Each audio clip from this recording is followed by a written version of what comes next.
What's up, everyone? Coach Joe here from Varsity House Gym. I'm here with my business partner, Dan Goodman, and we are bringing you the second episode of the Business of Strength podcast. Today's episode, we are talking about creating a vision for success, how to develop a vision for your business, organize that vision into action, and delegate work to your advisory board and team in order to get shit done. Welcome to the Business of Strength, powered by Varsity House Gym, the podcast for strength entrepreneurs. What's up, gang? How's everybody doing today? I'm here with my partner, Dan. We're bringing you our second podcast. Today we're talking about creating a vision for your gym, a vision for success. We've talked about this a bunch of times, Dan. We did a live feed on this. We've done a couple. I know I've written a couple articles and done some posting on creating vision.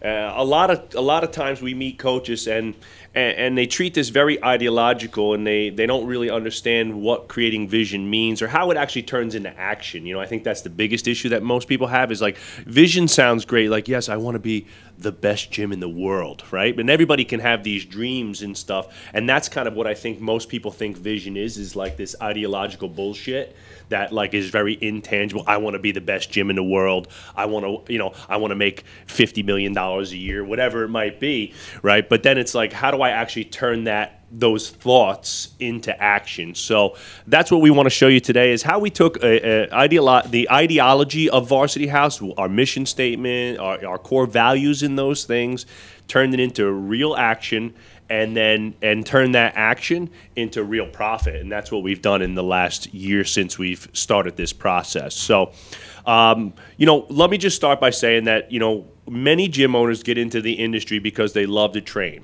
and they love helping people, and maybe they were a former athlete or they had something in their lives where fitness touched them and they wanted to help other people. And this was like me and Dan. Dan was a football player and knew he loved training and working with athletes and being around the athletes. And I was an athlete my whole life, and I loved the science of strength and conditioning, and I really wanted to be. So I just thought, like, hey, if we just crush dudes and we get awesome results and we have this great community and we got great training, that we're going to run this amazing business. And that was sort of true. Like, we had a really busy gym. I was super busy when I was by myself. And when me and Dan partnered up in 2009, the gym was very busy, and we were, we were thankfully, we were lucky enough to have a ton of clients. But now, fast forward from, when I started in 2006 to now, there's a lot of really good gyms out there, and there's a lot of real competition. And the box gym space is the fastest growing gym space in the entire industry. It costs tens of millions of dollars to put together like an Equinox gym. You can open up a CrossFit gym for 50 grand, 100 grand, or less. But what's happened is that years ago you could get away on community and coaching. Now, fast forward 10 years, there's a lot of real businessmen in the industry too. So if you're not a real businessman and you're not really working your business, you're going to have a tough time being successful in this flooded market. Now, I know, speaking from our area here in New Jersey, there's 20 gyms in a 10-mile radius from us. And, we just had a new gym open up last week right down the street. So there's a tremendous amount of competition. You have to be on top of your game. And it all starts with your vision plan for your business and how you're going to move your business forward. So that's what we're going to show you today. I mean, Dan, maybe we want to talk a little bit about, some of the issues we were having before we started the vision traction plans. What do you think was like one of the big issues? Where were we missing some of the... Absolutely. I think a big thing for us, and you can definitely elaborate on this, is that we definitely did have a great business going on, and we definitely were busy, and we had the sense of community. However, we were doing all the damn work. I mean, we were here from... morning, noon, and night, doing every damn session, and we were very entrenched with the day-to-day processes that did not move the needle forward. We, in the first 3 years, it was very easy for us to go from 50 members to 150 members and go from our gym grossing $80,000 to $300,000. But to take that next step, we needed an intervention with like, hey, we got to figure out like how we're going to delegate some work to some other people and make sure that they feel empowered in our space that they can have a career here and a real future, because you're only as good as your team, you're only as good as your staff, and unless you want to be a one-person shop where you are everything for that shop, which can be a profitable model too, you're going to have good people around you. Yeah, definitely.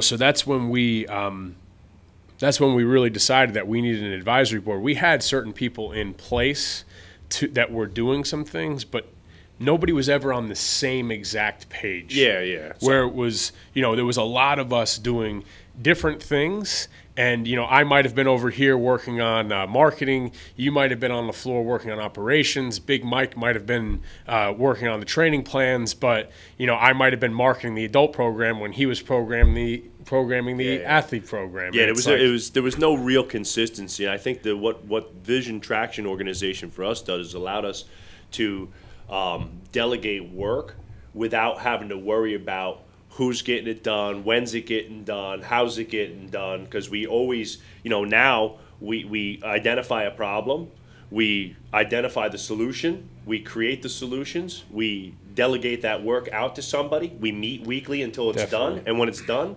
we implement it as a team, and now it's a very organized process. So I think some people they'll listen to the podcast, or they'll they've been to a strength seminar and they're like, oh well, it's just it's just me and my husband, or it's me and one other person, or it's just me, and that's fine. But I know we refer back to the advisory board all the time. However, our advisory board has also grown. When we started with the advisory board, it was me and you, and then it was me, you, and Trevor, and then it was me, you, Mike, and Trevor, and now we've obviously added Adam, who's our head of operations, and each person has their own specific role, but that doesn't mean that even the women that work at the front desk, that they have a specific task that Adam, helps keep them in line with that as the operations director of our gym.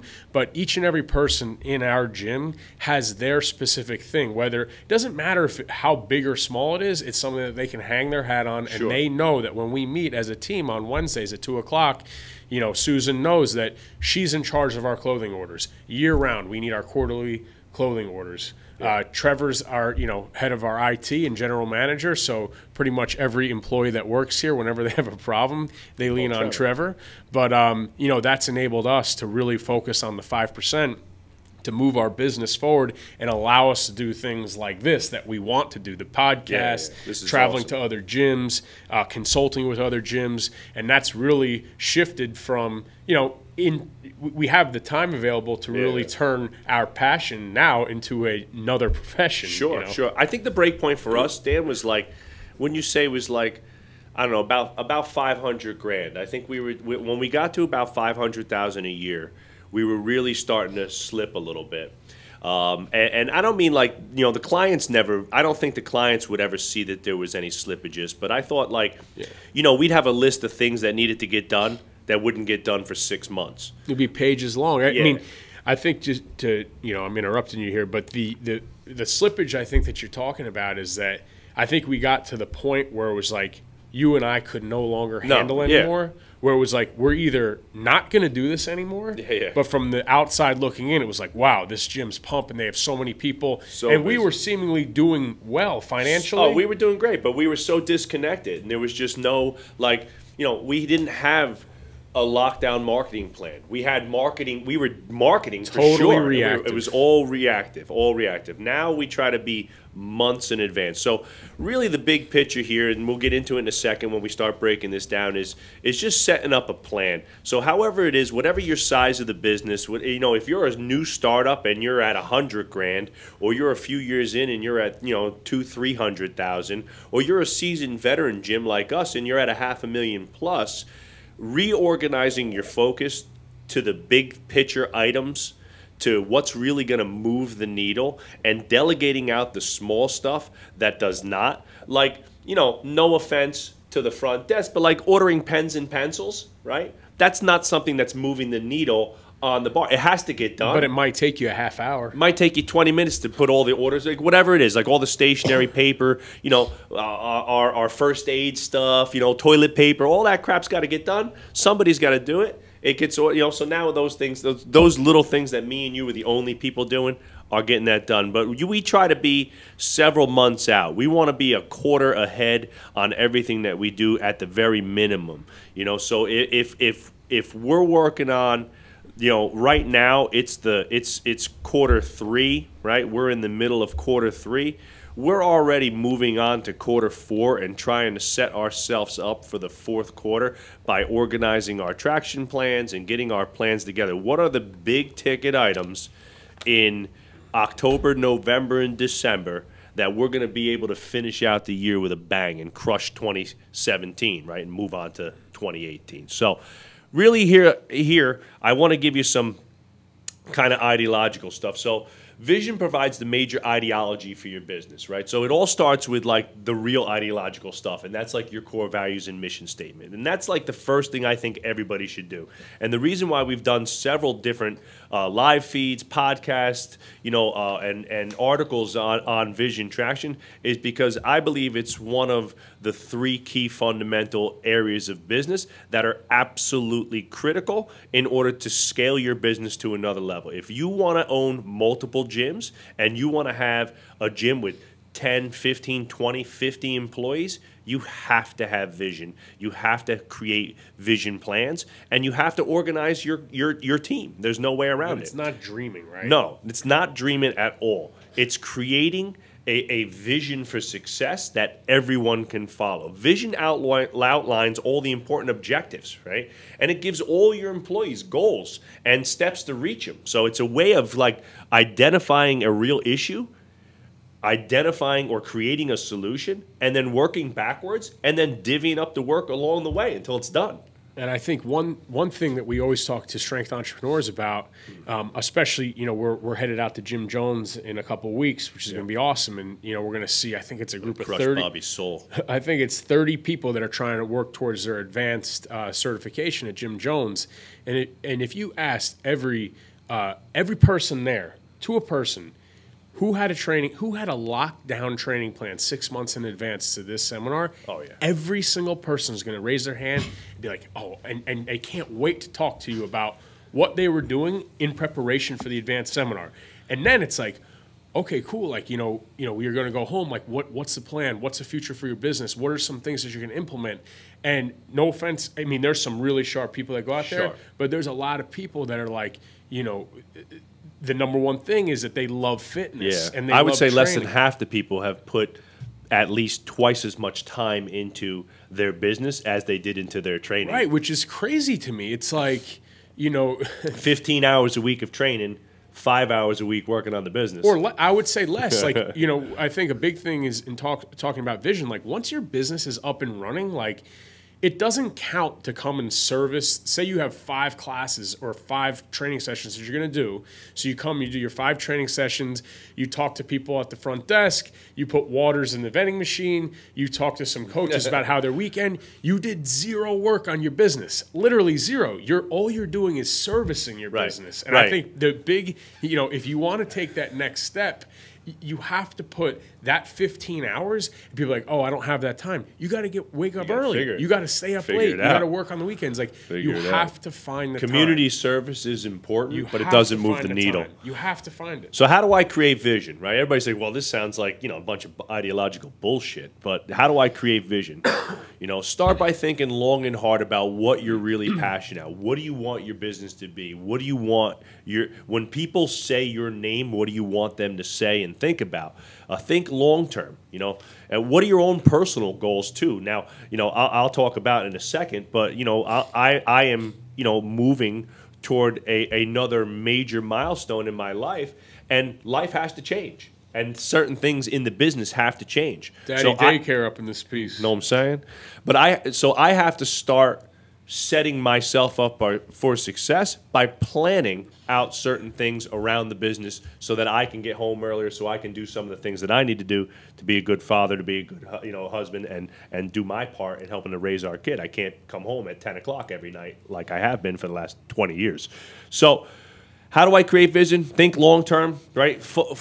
Make a list. I always say start by just making a list. If you could have a wish list, outline 20 things that you want for your business. Outline 20 things that you want for yourself, right? Circle the 5 most important things in your business. Circle the 5 most important things for yourself.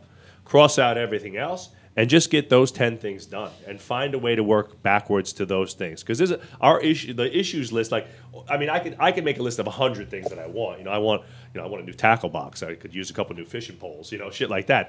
That stuff is not what I'm talking about. So here's a couple of examples of what I'm talking about. So if you want to set up some business objectives, and just make a list. We want to be the best gym in the country. Period. Right? Bold statement. I said it. There we go.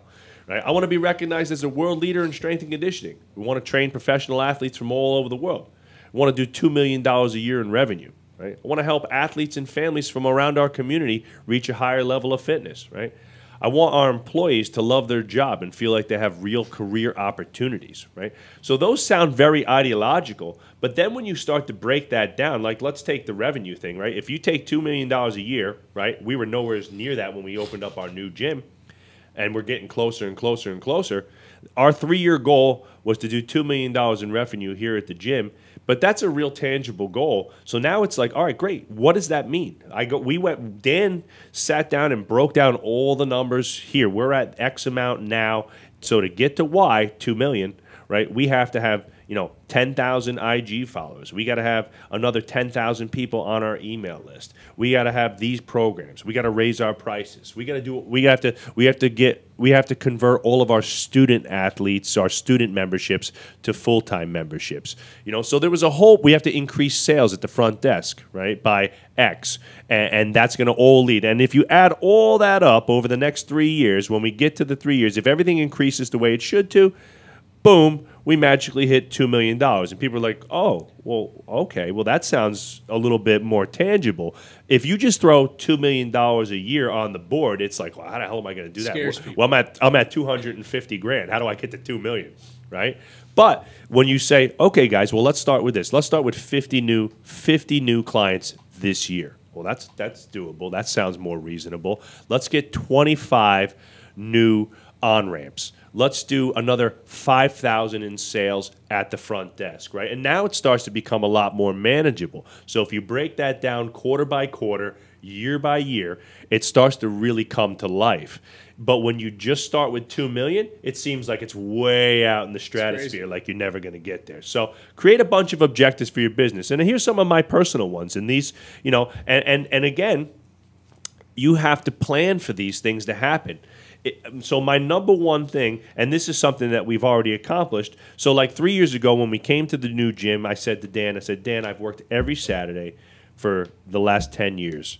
I have to have some reprieve. We have to have some weekends off. We're going to start switching on and off on Saturdays so that each weekend one of us has a full weekend off, right? That was one of our goals. We had to plan that out. We had to set it up in the schedule and make it happen. I want to be home earlier so I could be home with my family. I want to make $250,000 a year, right? I want to be able to take 4 weeks vacation, right? All of those things sound like kind of just ideological fluff, but again, there's real tangible things there. If you want to take 4 weeks vacation, well, start planning those vacations now, a year out, and take them. And put it in the schedule and make it happen. But if you're running rampant like most gym owners are and you just try to squeeze in a vacation, a lot of times what happens, I know like what we used to go, I'd go on vacation and I'd feel more stressed out because I was leaving and everything wasn't set in place. Now when I leave, it's like, peace. I don't even want to think about this place for 4 or 5 days. Right. I mean, it's because that, you're not doing the small processes, and with delegation, it's like, I know a lot of business owners want to be micromanagers, but if you hire somebody, let them do their damn job so that you can do what really moves the needle, and or you could take some time off to come back refreshed and be a better leader to your team. Yeah. I mean, leadership is critical. So here it goes, all right? So the first thing you need to do, the very first thing that happens is we create a vision organizer. And this is not like proprietary to Varsity House and the Business of Strength. I don't want to pretend like we're stealing other people's ideas here. But Gina Whitman, a great business entrepreneur and has, a bunch of online resources and some amazing books that I have out here on the desk that outline this process. And we've just taken it a step further and specifically for us and the gym industry as a whole. And it all starts with this vision plan. And the vision plan is the first thing that you need to do for creating a vision. And the vision plan is going to get everybody in your gym, whether it's whether it's just you and your wife or spouse or coworker or partner or whatever it is, or you and 5 to 10, 20 other employees. You got to get everybody on the same page. So the first thing you're going to do is create your vision organizer. And this is going to be your 3-year organizer, and it's going to lay out a lot of the processes that need to get done to move the needle 3 years down the road. Where do you want to be, and what do you think you can do? Now, if you're at $100,000, right, and you tell me your 3-year big picture organization is going to be $6 million a year, I'm probably going to tell you that you might not hit your goal. Right now, I'm going to be rooting for you, and I'm going to hope that you do. But going from $100,000 to $6 million in 3 years is probably going to be unrealistic, right? Unless something drastic happens. So if you plan on being in the same space you got to look at scaling realistically. So it's like, hey, great, I got 5,000 square feet. I can fit this many clients in here. I got X amount of employees. Great, I'm at 100,000 this year. In 3 years, I should be at 500,000. Now you have a real tangible goal that you could start to work backwards. What does 500,000 a year mean to you? How many members does that mean you have to have? How many private sessions do you have to do? If you sell supplements and or nutrition plans, how many of those do you have to have, right? How does your social media marketing calendar and email list relate to those increases in sales, right? How many leads do I need to get X amount of clients in the door? So my leads to conversion to retention and referral processes, all those ratios have to be outlined, right? But it all starts with your core values. And I'm not going to get too ideological. We've done a bunch of talks on these, but like you have to have something to hang your hat on. Our core values are hungry, humble, and committed to excellence. They're hung up everywhere in the gym. We refer to them everywhere we are. They're on every single post, everything we do. It's hungry, humble, and committed to excellence. And it's really just that drive factor for everybody on the team. Hey, it's time to hustle, right? Team VH is about working smart, working hard, and getting after our goals. You have to have a mission statement. The mission statement is kind of the ethos for your company. And ours is to become unstoppable, to give our clients the best hour of their day so they can change their mind, body, and lives through fitness, right? You have to have some type of target audience, right? What's our niche? Like, what are we known for? You have to have something that, makes you unique, so world-class performance coaching and atmosphere, and where physical betterment leads to self-betterment, right? And that's kind of our niche, where we've always been known for coaching high-level athletes, teams, and youth athletic development was kind of our stamp of approval for a decade. Now we do a lot of other stuff, but I think a lot of gyms, Dan, get into the habit of, creating a copycat business where they're looking at a lot of stuff online. They're looking at a lot of things. They haven't found a way to brand their own, their own business in a way that makes them stand out and makes their name and processes memorable. Like the email, we're doing about the Starbucks, about Starbucks, how Starbucks created a language that is so recognizable that you got people walking around venti latte, a venti chai skim latte with 2 pumps, right? That didn't exist a decade ago. The customer experience where it was more than just about a cup of coffee. Yeah, and that was we use that analogy back with our gym, and we've patterned and positioned ourselves to get people speaking the Team VH language, where that is a whole other conversation, and we're going off a tangent, but it's all part of the core values, and that everybody knows what our main mission is, and everybody knows what we're trying to accomplish, and everybody knows that they're going to get a great hour, and that this is or should be the best hour of their day. Right. So on your marketing on your vision organizer, you have your core values, you got your mission, and then you got to outline your 10-year target. Like, what in 10 years, what do I want to happen? Maybe it's I want to have 3 of the best gyms in Northern California, or in our case, Northern New Jersey, New York border. I want to have, ours is to be recognized as a world leader in performance training and strength and conditioning. And that is a little bit of a different thing because we are trying to be an outlet for not only the best training, but also the best training information in the world and helping other gyms and strength entrepreneurs become their best selves. So you have to decide, what is the big picture for you 10 years from now? 10 years from now, you want to have 10 gyms? You want to have 5 gyms? You want to have one awesome gym and start to become more of an online entrepreneur? Do you want to have, is the gym just a hobby? I want to have this great little community where I'm doing X, Y, and Z, but it's not my entire life. You know, I'm going to coach 3-4 classes a day. I got a little tiny 1,500-foot box gym. That's what I want. Whatever those goals are, you have to write it down. And the other people that you get involved in your business have to know what's up. They got to know what's going on. You have to be clearly transparent. After that, you're going to come up with some type of marketing strategy. And this is kind of the unique aspect of your business that attracts people to your company. It should be like the one thing that allows you to stand out amongst your peers. And you know, some type of proven process that is like the how. This is how we do it, or like why you should come to me. So ours is, I'll just give you ours. Like, so our target market is you know, and this is like, we're going to do a whole nother podcast on, you know, identifying your ideal client and your target market and how to get leads and lead generation and all that stuff. But our target market is athletes, their families, and the community, right? And athletes being number one. We always feel like for what we do, if we could get your kids in the door, or we could get the high-level athletes, so it all starts with the youth kids, like the young football players, baseball players and such, our high school and college athletes, and then the pros, right? Once you get those people in, the community starts to see that, their family starts to see that, and people come to the gym and like, wow, you have an amazing athletic training program, but you also have some other great products and processes here for everyone, and it becomes a real family thing where I would say we have dozens of families where the mother, the father, the kids, and you know, brothers and sisters and aunts and uncles all train here at the gym. So it's a great community place. What makes us unique? What is the how? How do we deliver that service, right? And that's world-class coaching and experience, industry best customer service, and impactful, meaningful training results, right? Remember, training at the end of the day, you know, training, especially when it comes to training athletes, is results driven, right?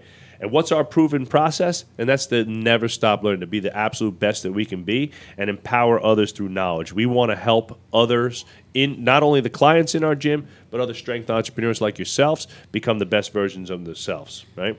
So that's our ideological stuff, and that's kind of the, you know, but for most people that becomes the hardest thing. And most people have a very tough time trying to sit down and decide what they really want to do. And it can't change from day to day. No, you have to pick something. You got to just make a decision and stick with it. Consistency is key with anything. You have to. It's like training. I mean, if you're on one ideology one day and another one the next, you're never going to get anywhere spinning your wheels. Yeah, you know, the bro science crew, you know, and the guys that are literally just jump from training program to training program and stuff like that with no real solid background, generally tend to go nowhere. So it's the same thing here. So then we're going to start to work down, you know, so I'm working from macro to micro, and then I start to outline some 3-year picture items. Like, what does if our goal in 10 years is to be recognized as a world leader in performance training, well, in 3 years, how do I take a step towards that goal, right? What's the step? Well, we have to increase business here. We have to get more athletes. So, you know, for us, you know, being recognized as a world leader also means being one of the top gyms in the country, right? So in order to be one of the top gyms, we have to have a really well-run business. We got to have a shit ton of clients. We got to have some of the best athletes in the country. And when people come here to see our facility, they got to be like, wow, this place is popping. What a great gym, what a great staff, what a great community, right? And all facets of the business have to be firing on all cylinders. So I'll give you a couple of them, kind of what does that look like for us. Again, the 3-year goal was $2 million a year in revenue, right? So that's the goal. But when you break that down, what does that mean? That means 250 adult members, 500 rolling athlete members, a fully integrated, now some of these things we've already done, a fully integrated marketing system, done. A fully integrated front desk system, done. Okay? The business of strength seminars, 5 times a year plus, done. Sports performance certification, fully outlined and done, not implemented yet, but coming soon to a theater near you. right? The outdoor area of our gym closed in with a fully built out recovery, massage, stretch area for restoration and recovery, right? On its way, right? Our Pro Strongman Challenge. These are just some of the big ticket items that we felt moved us forward, right? In the realm of being recognized as a world leader in strength and conditioning. We want people from around the world to look at Varsity and say, that's what I want for our gym. How did they do it? What are they doing to get to that point? And you know, I need to speak to those guys and figure out what Absolutely. The plan is. So that's the vision plan. It really is the hardest thing. We sat, I want to say it took us weeks of like staring at each other to like try and come up with some of these things. We also, and I always talk about it, we also had professional, you know, mediation with another business consultant. Yeah, we've hired several. You know, that was like, hey, you need to do this, you need to do this, you need to do way less of that, and you know, to help us come to terms with what was acceptable and what we actually wanted to do with our lives. I mean, you know, you get to the 10-year mark and it's like, wow, like, you know, things, like you said, I mean, they need to change, and you know, it's it gets real very quickly. Yeah, so that's the vision plan, and that was really the big picture stuff, and that hangs on my wall, and that's, I have a big board. We Trevor can take a picture and post it up in the show notes, but we have a giant whiteboard in the office where we're filming the podcast right now. That's our giant traction board, and then in my office we have the vision board for the 3-year plan with all the numbers on it, everything broken down from the members to the front desk sales to, you know, every little item in the gym, and how and all of our social media, you know, where, you know, how many people we have on our email list, how many social media followers, everything, and we're tracking it all over the next 3 years to get to that 2 million, but to really move one step closer to being recognized as a world leader in strength and conditioning, be recognized as one of the best, to be recognized as one of the very best gyms in the world. So once you get that vision plan done, then I think the rest is a little bit easier. Then it's like, all right, great. So I got 3 years to get to 2 million. So how do I break that down year by year? And then it's just like, again, going from macro to micro. I break it down. I get my first traction organizer here, right? And this is, which one did I grab? I grabbed quarter two. Quarter two's done. And we crushed quarter two. We really had, this is one of the best quarters we've had since we've implemented this process. We were done a month ahead of time with quarter two, which was fantastic. It only took us 2 months to get done all the rocks that we had in place. So going back from here, so it's 1 year. So, all right, so great. So where do we want to get to this year, 2017? What do we got to do, right? We have to increase sales, but it was like, so I'll give you some of the measurables. You know, 10,000 new emails, 10,000 IG followers, 50 VHUs. That's our on-ramp program. You know, 35 new clients. We've already crushed a lot of these goals. We already have the new clients. Increase private client average by 5 private client training sessions a week. Done that. 2 new athlete teams. Done that. Front desk sales increased, right? Done that. Those are all done. So a lot of these are already done. We still got a whole quarter to go. So we're just going to start identifying areas of need and just get to it. So when you set up your 1 year plan, I'm looking at what does it take to work backwards from where I need to go. So if you're at, let's say you're at, like a lot of guys, let's say you're at 250K a year and you want to get to 500K in 3 years, right? That should be a really doable goal. That's an absolutely doable goal, right? So then it's like, all right, great. So at 250K, I got 50 members, I got this, I got that. Well, just scale it, and that's all. So okay, so next year I got to go to 300. Year after that, I got to go to 400, and then last year I got to go to 500. Whatever it is, and what does each $100,000 jump in the business mean? And then just work backwards year after year. And then so some of the big rocks, and rocks are your big to-do items. These are the big ticket items that are going to move the needle. So for us, there were some glaring issues in operations that we felt we were losing some sales on. Our VHU that we've been pumping, our on-ramping process, which we've been pumping, we created the ultimate onboarding kit that you can get at strengthentrepreneurs.com. Was a big process. So here's some of the things that we had. We wanted to revamp and create a client communication. Client retention and referrals are a giant part of moving the needle from a business standpoint.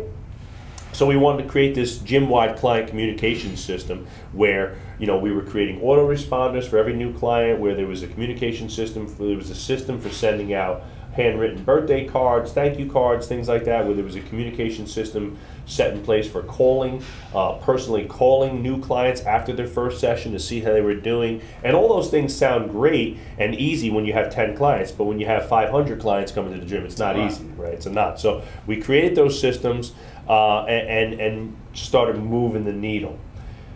Next to that, you'll see your issues list here, right? And the issues is everything. Now, the issue could be anything. The issues could be getting new lines on the turf. It could be, who's actually create the autoresponders, right?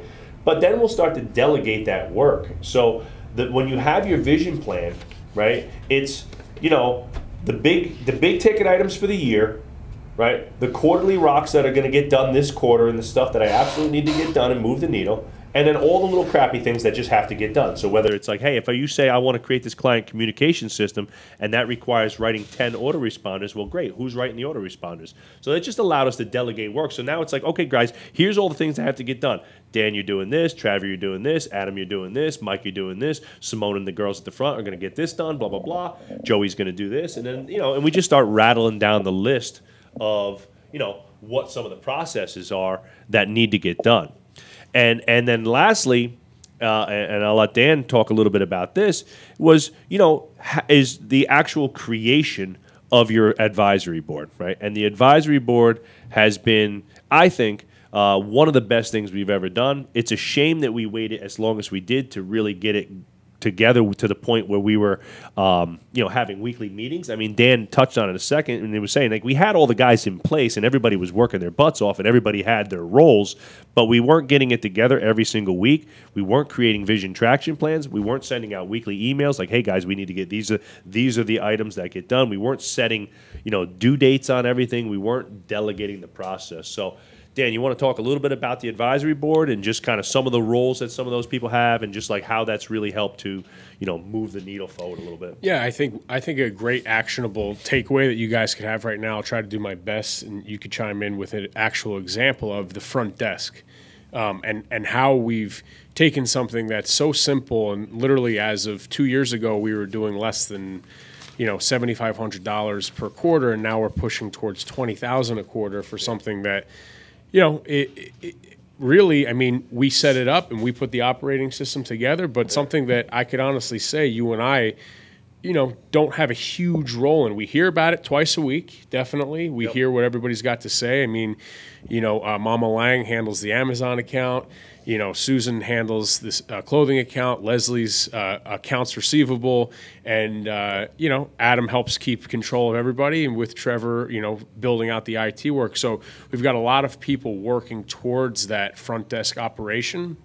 And now, from our last business of strength, we had, a really successful strength entrepreneur, Jay, up at Max Edge and his family, and, they didn't have a front desk system, and I know now they do have a front desk system operation. So I think it's something that everybody, whether you're a one-person show or you're a 20-person show, having a front desk system and operations together is extremely important. So talking about your advisory board, say it's you and one other person. So you guys are going to meet on a weekly basis to implement this front desk operation. So. Yeah, let me just say real quick that the front, remember, the advisory board is about getting shit done. It's not about sitting around talking about the problems in the gym and the problem with the clients. The advisory board should be relegated for actionable work. Like, what are the big ticket items, and how do we create a process and get shit done? Go ahead, sorry. Right, yeah, no, absolutely. That's why, giving you guys an example right now where it could be, you could take, you could have no front desk right now at all. And if all you said was, we need to start making money passively from a front desk. So it might mean that you need to hire somebody that you meet with on a weekly basis to help you delegate some work to get shit done. So maybe it is saying, hey, every quarter we're going to do a t-shirt sale. Okay, we're going to get some type of clothing order together every quarter, and we're going to push that clothing every quarter, seasonally. Okay, boom. We're going to sign on with a supplements company. We're going to have something really simple that everybody needs. We're going to have protein at the front desk all the time. And it's something that's going to be ordered every week, and we're going to delegate that work to make sure that that one person ensures that we always have stocks of the seasonal items, and we always have stock of the protein. We're going to keep it literally that simple. Excuse me, that simple. Number 3 is something that everybody needs. You could have a water fountain in your gym, but what about having, it could be a cooler of Gatorades, recovery drinks, waters, does not matter. Super simple. Could be super simple. So we're going to add a water cooler to our gym. It could be bars. We've just recently added the protein cookies that everybody loves, so we're always trying that out. You know, I didn't even know that we were ordering the protein cookies. It was something that our nutritionist, Simone, said, hey, you know what? These are something that people really like. Okay, boom, let's order them. We ordered 5 cases. And we've tried a bunch of things. Yeah. We've tried a few that weren't a big hit and whatever. You just, you run their course and then you try something else. And you allow these people that are part of the front desk committee to really run with a process and get shit done with it. And so now we went from micromanaging a front desk system between you and I and making $7,000 or $8,000, maybe $9,000 to nearly $20,000, and doing a lot less work. Doing a lot less work, and the actionable takeaway here is that if you hire somebody to do a job, let them do their damn job, and if they don't, find somebody else that will. Yeah, I mean, it's gone from me having every single meeting at the front desk and doing all the front desk processes to me having one quarterly meeting with everybody at the front desk to make sure that we're all on the same page and go over the new rocks and issues for the quarter. That's it. Even if you have 50 members, if you did these 4 things, you did shirts, supplements, water, and a bar, and you're making $0 right now, I guarantee you, even if you have 50 members, you're going to make $500, and who doesn't want an extra $6,000 to $7,000 a year in their pocket? Hey, look, it's just passive money. So I'll put this into like an exact format of kind of how this worked for us in terms of vision, traction, organization, and the delegation of work, right? So, again, if you go back to our original goal, the goal was, $2 million. Our $2 million a year in revenue was the 3-year goal, right? So we knew that, one of the first steps towards that for that 3 years was we want to increase sales at the front desk to $25,000 a quarter. So we wanted to make $100,000 a year off of, smoothies, T-shirts, and supplements, right? And that's it. I mean, most of that comes from smoothies. So $100,000 a year is a lot of freaking smoothies. So we're rolling at the front desk, and we got a really busy smoothie bar with a very little amount of work. And maybe one day we'll franchise the Swole Station and start selling a whole smoothie package, right? But how we've actually set that up has been great. But the goal was $25,000 a quarter. We were at 10, or a little bit less most of the time, right? We were at under 10 per quarter as of July of last year. So we're not talking, this wasn't 5 years ago. We're talking last summer. We were like, man, sales are anemic. I'm working my ass off. I'm down there every day putting out fires trying to figure it out. We need to outline some of the processes. It got to the point where I was like, dude, I don't want to do this shit anymore. I was not a advocate for the continuation of the smoothie bar. I wanted to continue with the simplicity of waters, Gatorades, bars, T-shirts. Right, you can load them into a vending machine and forget about it. Exactly. I was not about it until there was a system in place where people were allowed to do their job and they did it well. So here's how it went down. So how do we get to $25,000? Let's identify some of the problems first. So some of the big rocks that we had, one of the biggest things was we had inconsistent product ordering. We were not getting clothing orders in seasonally like we wanted. We were not getting supplements in, and we were running out of supplements. There was a few times when we had not ordered the products for the smoothies themselves and ran out of milk. Like, you can't make smoothies with no milk and stuff like that. We had run low on protein a few times, no more vanilla, whatever it might be, right? So that had to stop. That's major beef, right? We also had a lack of sales projections. We do a great job of doing all the finances for the business, for the training and stuff like that, but we were really lax on it with the front desk, and we weren't giving the girls and Adam and Trevor the numbers that they really needed to see where they were and how they were going to get to the next level. So we had to create sales projections. 3, we had some ineffective sales techniques. I had not done my job of coaching the staff up on upselling, on what they should be selling, on the importance of pre- and post-workout nutrition, and all the little details that made it easier for them to sell a product that we know our clients want and need. We just weren't conveying the message properly. That took us to 4. We had a real lack of upsells. We really only had, when we started the smoothie bar, we had T-shirts and we had smoothies and we had protein. There wasn't a lot of other stuff going on, and we really didn't have a way of upselling clients who had just bought a training package or a membership that were excited to be in this gym and excited for all of what we had of them. We weren't upselling them any of our nutritional products. We weren't selling them anything at the front desk as an upsell, and that was a problem. So we had to fix that. And we had a real lack of community awareness. We weren't getting the message out to our community consistently enough to let them know what we had going on at the front desk, what type of smoothies we were making, and things like that. So then from there, we took those 5 rocks, and we had to create a solution for each one of them, right? And it was like, and we really this is where Adam kind of took over. Adam came to me one day and was like, hey, I think I can be the one to kind of help out with the front desk and manage the front desk. He's like, I see you down there every day, and the girls, he's like, we really just need to create a system. There's too much there for you to run the business and have to worry about running the front desk and doing that. So me and Adam met a bunch of times, and we sat down and created, some of these solutions. And he really was the one who kind of got this done and made it happen, right? Again, another reason for creating your advisory board and delegating work to other people, right? You'll never know what people can give you until you let them, Absolutely. do it. If you always stifle them by taking it away, then a lot of times what happens is those employees just write you off, and they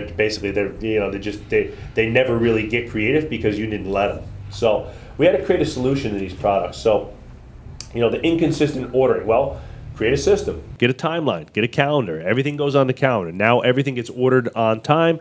We also created like an Amazon account where most of the stuff that we need for the smoothie bars and stuff get ordered automatically, right? And it's just like click a button, super simple, right? So everything went on a timeline. Adam created a schedule for all the clothing orders, the smoothie of the month, monthly, weekly, quarterly sales specials. He also started doing a really in-depth inventory to sales process, which now allowed us to see exactly how much product we were buying, how much was selling, and where we were losing money and or holding too much money. Like if I was buying, $10,000 in this or supplements, and it was sitting on the shelf for 6 months, well, that's killing my cash flow. We don't need to order $10,000 in supplements, things like that. So then we had, a lack of sales projection. So every single week, Adam sends out the sales sheet, which is basically the weekly, monthly, and quarterly objectives. Every week there's a goal. Every week he lets the team know exactly where we're at. Hey, team, last week we were at, whatever, 1,500 in sales. This week we need to get to X to reach our goals. It just helps in your mind to know, like, hey, if our goal is $1,000 and we sold 950 of it with smoothies and we sold 0 with shirts, subconsciously in your mind it's going to be like, hey, you want to get a T-shirt? Hey, you're going to be thinking about pushing a T-shirt. It definitely gets the girls' brains, like, in a sense, tuned in to making more sales, right? When we had sales, ineffective sales techniques. Now, this is a whole nother podcast in and of itself, but we created a whole bunch of sales scripts. We started holding meetings.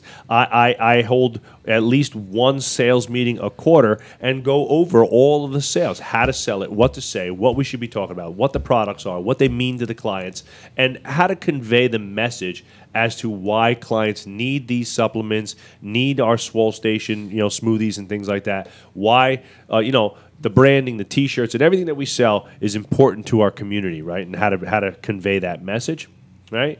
For upsells, we just created a whole bunch of upsells and a systematic approach to those sales.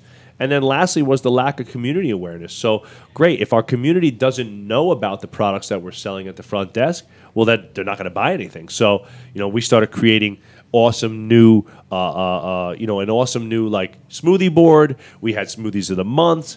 We started sending out emails on the importance of post-workout nutrition. We ramped up our social media presence and take-home flyers on nutrition.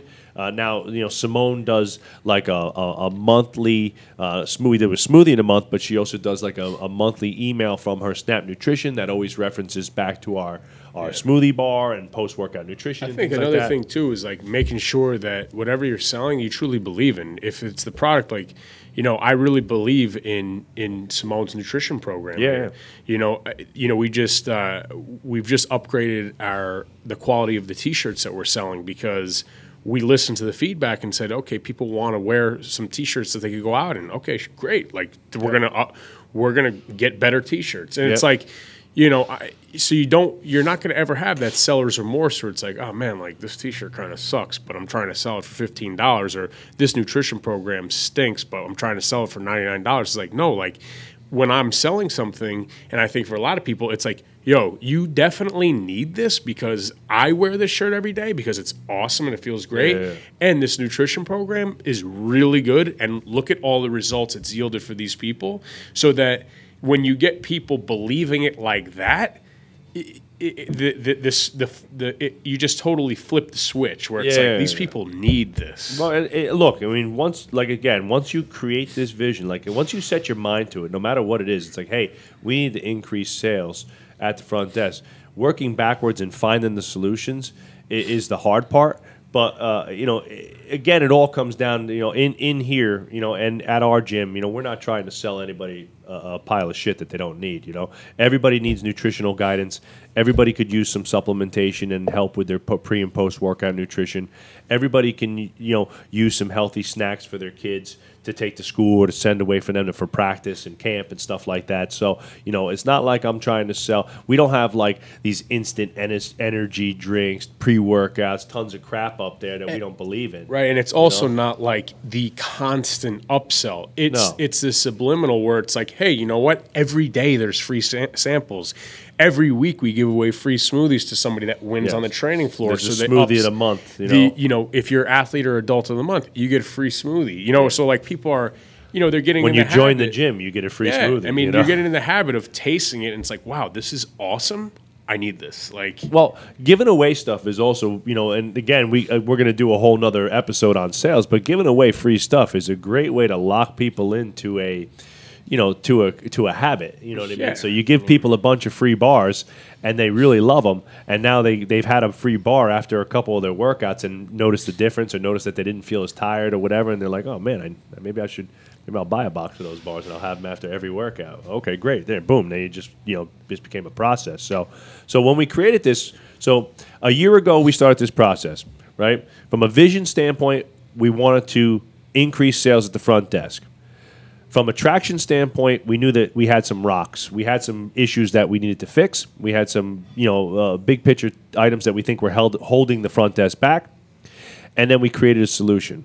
From the advisory board standpoint, we took those solutions and delegated to work. Me and Dan wrote a bunch of copy. Adam started putting together spreadsheets for sales and inventory sheets and stuff like that. We met with Susan to go over clothing ordering. We got all the girls together for a whole bunch of sales meetings, and I grilled them and instructed them on the actual sales, what to say, what to do, right? And we just started working backwards step by step. And over the last year, sales went from under 10,000 to over 20,000 to nearly 20,000, right? And we're still more than a year away from our goal. We still have a whole year to go, so it'll only be 2 years next July. So we're going to crush the goal of 25,000. And, in our 3 years, our 3-year goal was 25,000. And we honestly might have to renew that goal and up that goal to like 35,000 now that we saw what we can do once we put our mind to it. Once you create a vision, organize your thoughts into action, and then delegate that action into work, right? You'd be surprised at how much you can really get done, right? And again, I want to reiterate, I'm not saying that me and Dan are trying to throttle off and me and Dan want to be sitting on the beach sipping pina coladas and doing nothing. We're still working our asses off, but we're working on other things like this podcast, like the Business of Strength, like creating awesome training programs for our pro athletes, and and moving the needle in other ways. Adam has taken the ownership to help run the front desk and become the operations director for that. And the girls have a clear vision, They understand exactly what we need to get done, where we're working on, and what needs to happen. And everything's just become more structured. So now I don't have to run down. They feel comfortable doing it. And they feel comfortable, right? And I don't have to go. I don't have to sit there. What are we doing at the front desk this week? Like, do we have any sales this month? Do we have no? Everything's on the marketing calendar. Everything's on our event calendar. Great. Smoothie of the month. Smoothie of the month's outlined for the rest of the year. We have it already done, right? Clothing orders outlined for the rest of the year. Sales meetings. We got two more coming. I got one at the end of this month and one for the next quarter leading into the holidays. We'll kind of go over some of the holiday stuff that we have going on. So it's just a process.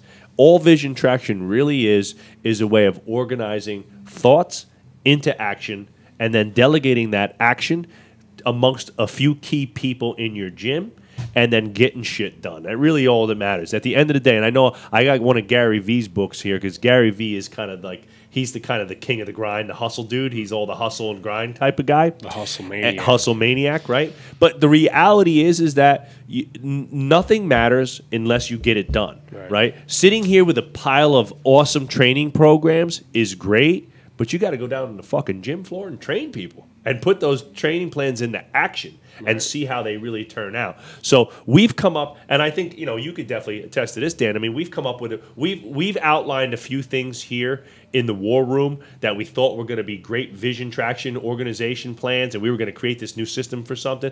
And they were like, well, maybe we should have just left that alone. You know what I mean? Absolutely. So sometimes you outthink yourself, right? And sometimes you create this awesome ideological plan, and then when you put it into practice, it's like, that wasn't as great as I thought it was going to be. And it's okay to shift gears from that. And that's okay. And just be like, hey, we made a mistake. The faster you could admit that and move forward is like, the better off you're going to be. Dr. Gillen always has a great saying. Dr. Gillen, one of our longtime clients here. Dr. Gillen also has his not picture. A real doctor. He has his picture hanging with his shirt off in Rudy's Pizzeria in Closter. So if you want to see that, I actually have that on my phone. Yeah, baby. That's from like 1975. But Dr. Gillen always says, hey, look, if you come out in life 51%, you're a winner. I saw it. That's amazing. Oh, man. Trev, can you zoom in on this? I could superimpose it afterwards. Oh, for my sure. God. What is he throwing a shot put in that? He's throwing a football with his shirt tucked into his It kind of pants. reminds me of Uncle Rico. Mind you, at Rudy's, I bet you I could throw this football over those mountains. Eddie Murphy, Chris Rock, Phil Simms, and then Dr. Gillen. Dr. Gillen with his shirt off. Uncle Rico. But Dr. Gillen always says, if you come out 51% in life, you're an absolute winner, right? You're a stud. And that's the truth. There's plenty of things that you're going to sit down with your advisory board team, and maybe it's like, hey, we need to completely redo our on-ramp, right? And when you start analyzing it and you start breaking it down, well, maybe your on-ramp's really not that bad. Maybe it just needs a couple little tweaks here and there, and maybe a complete overhaul or a systemic change is not what you need. So the vision traction organizer and vision traction organization in general kind of helps you start to kind of sift through some of these process, create a plan, work backwards. The advisory board, I know I can speak from my own personal experiences that the advisory board sometimes also serves to keep each of us in check. I tend to be very, I can be very overreactive, right? Dan's got a lot more of let's call it laid back personality where, something will happen in the gym. I'm like, that's it. Systemic change needs to occur, right? And, we'll sit down to the advisory board. And I'm like, we need to overhaul the entire schedule, right? And Dan and the rest of the guys is like, pump the brakes, dude. Chill out. It's not that big of a deal. Let's just analyze a couple. There's a couple classes that maybe stink, and there's one or two sessions that we can move around, and it's not really that big of a deal. And it's like, oh, okay. And when you lay it all out, you have other people to bump ideas off of, you realize that it's not that big of a deal. At the end of the day, I think the real key thing here is that organization is just planning for success down the road, looking down the future, looking down the pipe, working backwards, identifying needs, creating solutions, delegating the work, and having other people to bounce ideas off of. At the end, if me and Dan sit in a room all day, every day, at some point we exhaust our mental capacity. Or it's like when you've written an article and you're the one that wrote it, right? And you think it's amazing. And then I give it to Trevor, and Trevor's like, yeah, there was spelling mistakes and grammatical errors everywhere, and it's like, you missed this sentence, there was 2 words here, and then it's like, oh shit, I read that 10 times, I didn't even realize that, right? And you get kind of blinded by your own dogma because you're in it every day, and it's hard to see it. But having a group of people that as your advisory board that kind of can give you different perspectives is critically important. So when you make up your advisory board, it could really be just, you and your partner, you and your wife, maybe, right? You and your husband, whatever it might be, right? It could be you, maybe it's your accountant, right? Maybe it's your lawyer, right? You can have a team of people, but they should be people who are influencers in the business and that are going to help you drive the business. I also believe that it's important to have advisory board members that actually work in the business that are going to drive. Now, it's great to have like an advisory team, and like our accountant and lawyer Justin and stuff like that, and we'll meet up with everybody like once a year and kind of get on the same page and make sure everybody's on page. But my accountant's not going to stand at my front desk and put a sales process in place. You know what I mean? So it has to be people that are kind of working in the gym. So maybe if it's like an owner and a head coach, well then there's your advisory board, and start with that and just make sure that you meet every single week, identify the big picture items, and get it done. Set a due date and make sure it gets done. Right? So that's really the key. That's how we create. That's how we take an ideological thought process like creating your vision for success and actually translate it into real money. And the example we used was our front desk. Now, there's a million other ones out there. Maybe again, we're going to do another podcast, but maybe it's increasing leads, right? So, quick example, like I want to increase leads. Well, identify the problems, right? What are the rocks? Like, why are we not getting the leads that we need to? Right, if leads are the problem, what are the things that you're not doing to get leads? And those are your big rocks. Maybe it's creating a social media. Maybe it's increasing members of your email, creating a newsletter, something like that. To whatever it is to generate information and focus to your gym, right, and to get those leads. If sales are a problem, right, again, identify the process, right? We're getting tons of leads, but then when we get them here, nobody's buying anything. I get them in the gym, but then nobody buys anything. Well, then your sales process might be part of the problem. Mm-hmm. Identify the solution, identify the problem, right? Maybe you hired a girl at the front desk who's on her phone the whole time and doesn't know how to sell crap, right? Maybe you haven't helped people sell. Maybe your offerings are no good. Maybe you're getting people in the gym and then your only primary offering is a $3,000 concierge service that most people can't afford, so they're not going to buy it, whatever it might be, right? Or you're billing yourself as the local family gym, but you cost $400 a month and people just aren't buying it, right? So whatever it is, but then identify those solutions, create the processes that you need to fix them, and just delegate the work. Don't try to do everything yourself. Trust me, one of the best feelings, and I know I speak for you too, Dan, one of the best feelings that I get as the business owner, and obviously here I'm kind of like the gym dad, is when one of the other guys has an aha moment and creates a process or a system that really moves the needle. Like, so for Adam with the front desk sales, creating the systems that have allowed the girls to see exactly where they're at, where the numbers are at, creating the ordering calendars and things like that, and the inventory structure, those things have really helped move the needle. Right now, and seeing the pride on Adam's face when those projections came in for the last quarter and we had crushed those goals. Everybody hit their bonus. Everybody hit their bonus. It makes him feel great. It makes me feel great. Give him a real pat on the ass. Hey, great job, it's worth dude. more than money. Right. But what did it really do? It gave him ownership.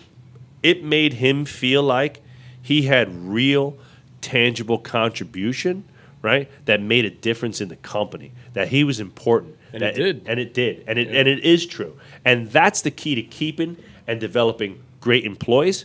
And that, I guess, that we'll save for another podcast. We got a million podcasts we could do here. So I hope you really like this episode, everybody.